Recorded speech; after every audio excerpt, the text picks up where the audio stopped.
Rayzr. Hey, welcome back to Sketchn with Rayzr, and today I'm going to be doing some more art study, and the artist that I'm going to be studying is Thirdphp. At least that's what it seems to be. Bars.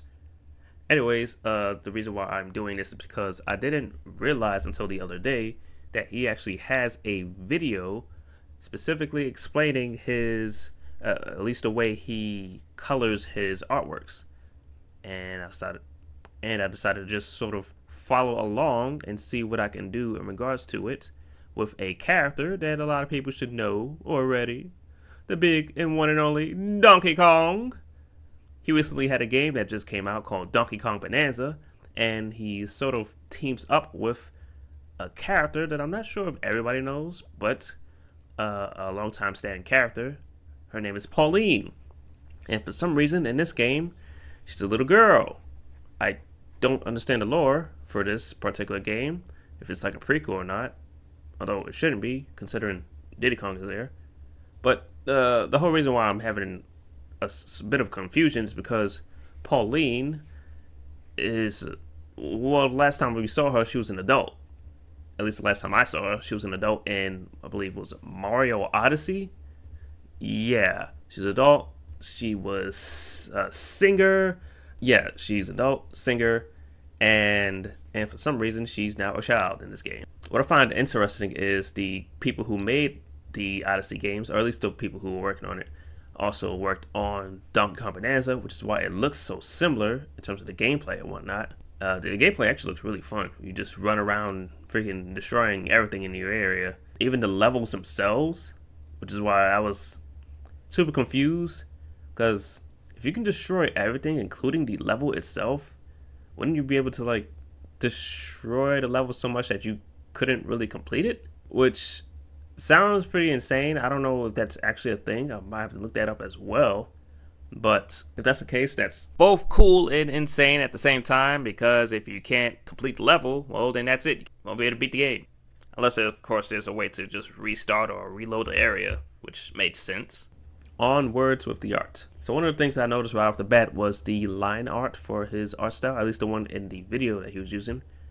For the most part, it looks pretty bold. Like it's thicker than what I would. Well, now that I think about it, sometimes I make my lines thick, sometimes I don't, and I'll go either very thin, or in some other cases, I'll just don't draw any lines at all. But for this one, where he's drawing, I believe it's Invincible, standing on top of a rock, the lines are relatively thick. There are some small minor details in between the lines that are much smaller, which adds to the physique of the character and the intensity of the pose. I didn't go too overboard with the lines for this one in particular, although I did try to match it as close as I could, partially because the character that I'm drawing, Donkey Kong, he's more rounded and he's more of a cartoonish character. He doesn't have the same proportions as a regular gorilla on account of his huge head. Regardless, I wanted to draw Donkey Kong in the same pose that Third drew Invincible, as well as have Pauline on his back, just sort of looking down. It was relatively simple, getting the pose right. Although I will say, in terms of the foreshortening, as well as the closer the object is to the camera, the bigger it is. I'm looking at it now, perhaps the leg that I drew in the front should be bigger. Reason why I initially didn't is because Donkey Kong has small legs, now that I'm looking at it. His lower body portions compared to his upper body portions is very small. His upper body has more emphasis on it. He's wide shoulders, big chest, huge arms, well, mostly huge forearms, as well as huge fists, whereas his legs are much smaller. So it was one of those things where even if you do push the leg closer to the camera, it still wouldn't necessarily be that big compared to the rest of the body, because I don't know. You guys can let me know how it looks. But aside from that, what I really wanted to focus on was getting the coloring down, because I like the way he colors his artworks, where it'll have the similar to what I would normally do, which is just lay the flats, the shades, and the lighting. But it seems like he also has some sort of filter on his artworks. I was able to finally figure out what he did with the filter that he puts over the characters. He applies what's called Pauline noise over the entirety of the canvas. Then he would lower the strength of the Pauline noise down to, I believe it was 1. Then after that, he would overlay that effect over the entire canvas.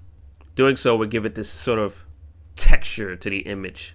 But aside from that, I think they came out pretty good. I do want to try again and do something similar to what he does in his thumbnails for Daddy Fat Snaps. But this time I want to go in the other direction in terms of the lighting. Because I saw that he did something similar with, I believe it was the Conquest video. That's a really good thumbnail. Oh yeah. I want to try something similar to that, where I'm focusing less on drawing something dynamic and just focusing on the colors. But other than that, that's all I got for you guys today. I hope you guys have a good one. And make sure to keep your mind, body, and soul Rayzr sharp.